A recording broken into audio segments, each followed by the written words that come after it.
Nah, video kali ini saya ingin menyampaikan kepada Anda video tentang pengaturan strategi yang dilakukan oleh seorang Habib, dan suaranya pasti Anda sudah mengetahuinya siapa pemilik dari suara ini. Mari kita dengarkan bersama-sama apa saja yang mereka rencanakan, dan ini sudah betul-betul sangat berbahaya. Maka dari itu saya harap Anda semuanya bisa menyimpan video ini apabila sewaktu-waktu video ini bisa dihapus oleh mereka, dan tujuan mereka adalah untuk menghancurkan negara kesatuan Republik Indonesia. Jangan sampai negara kesatuan Republik Indonesia itu dikuasai oleh orang-orang di luar.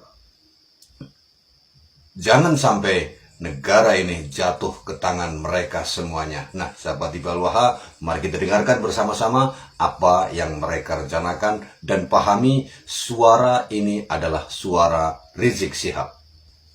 Dan ini dia adalah. Maka itu fundamentalis dan tradisionalis tidak boleh bersentuhan, harus dijauhkan, bahkan harus diadu domba. Nah, ini yang terjadi di Indonesia saat ini. Bagaimana supaya dua kelompok ini diadu domba? Nah, kenapa ini yang harus diadu domba? Karena kelompok fundamentalis dan tradisionalis ini yang pengikutnya paling banyak. Kalau yang namanya modernis, kelompoknya tidak seberapa. Modernis dalam pengertian rent corporation. Apalagi liberalis. Mereka nggak seberapa. Mereka punya basis massa. Kita bicara basis massa akar rumput. Nah, yang memiliki basis massa akar rumput yang sangat kuat hanya kelompok fundamentalis dan kelompok tradisionalis.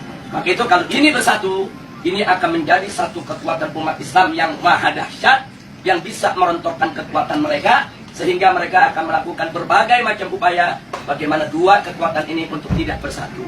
Nah, itulah sebabnya aksi 212 di mata mereka ini merupakan persatuan antara fundamentalis dan tradisionalis dalam negara. Yang kedua, jangan pernah berikan ruang kepada kelompok fundamentalis di media-media resmi mainstream tingkat nasional. Yang ketiga, yaitu jangan pernah memberitakan segala kebaikan sebesar apapun yang dilakukan oleh kelompok fundamentalis.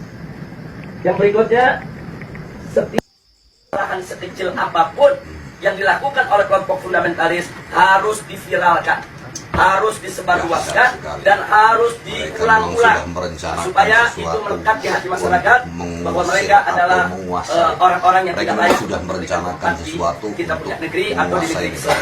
Dan kemudian nggak sampai di situ, Jadi kita perlu kelompok berhati-hati. fundamentalis yang manapun jangan pernah sebut mereka dengan rentetan gelar-gelar akademik mereka. Nggak boleh. Apakah itu gelar-gelar kehormatan di tengah masyarakat atau gelar akademik, profesor, doktor, dan lain sebagainya. Jangan.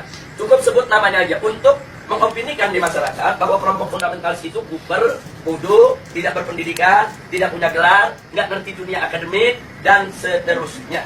Jadi cukup sebut nama mereka, tidak perlu diberikan embel-embel yang lainnya. Nah, kemudian nggak sampai di situ. Jadi masih banyak lagi yang mereka lakukan. Apa yang kita alami saat ini di kita punya negeri. Nah, bagaimana para habaib, para ulama kita, bagaimana tokoh-tokoh kita di Majelis Ulama Indonesia, yaitu mereka kecilkan, mereka lecehkan, mereka hina-hina, bahkan mereka mencoba mencari kesalahan-kesalahan, bahkan kalau nggak ada kesalahan, ya buatlah fitnah-fitnah yang bisa diterima oleh masyarakat tentang mereka. Dan ini akan mereka lakukan terus. Jadi artinya, bagaimana cara menghabisi kelompok fundamentalis? Satu, kecilkan mereka. Dua, jauhkan mereka dari masyarakat. Kemudian ketiga, yaitu didik daripada para tokohnya. Kalau bisa dirangkul, kalau nggak bisa dirangkul, dikubur. Bisa dipeluk, nggak bisa dipeluk, digebuk. Nah, jadi ini yang mereka lakukan. Nah, baik, sekarang yang kedua. Lalu bagaimana dengan kelompok modernis? Kelompok modernis bagi mereka, yaitu statusnya aman. Bagi mereka statusnya aman. Nah, aman, statusnya aman, sehingga perlu diberikan ruang. Diberikan ruang publik, diberikan ruang media, diberikan ruang dalam sistem pemerintahan, perlu didengar suaranya. Dan kalau ada dari mereka, yaitu punya kesalahan, tutup itu kesalahan, jangan diviralkan. Kalau mereka melakukan kebaikan, sekecil apapun kebaikan, maka itu harus diviralkan dan harus disebarluaskan.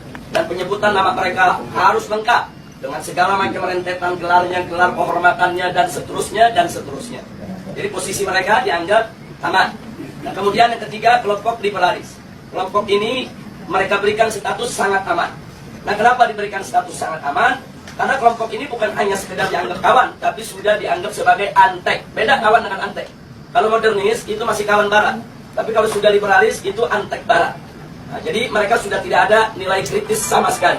Nah, tapi justru kelompok ini yang mereka besarkan. Kelompok ini harus dibesarkan di seluruh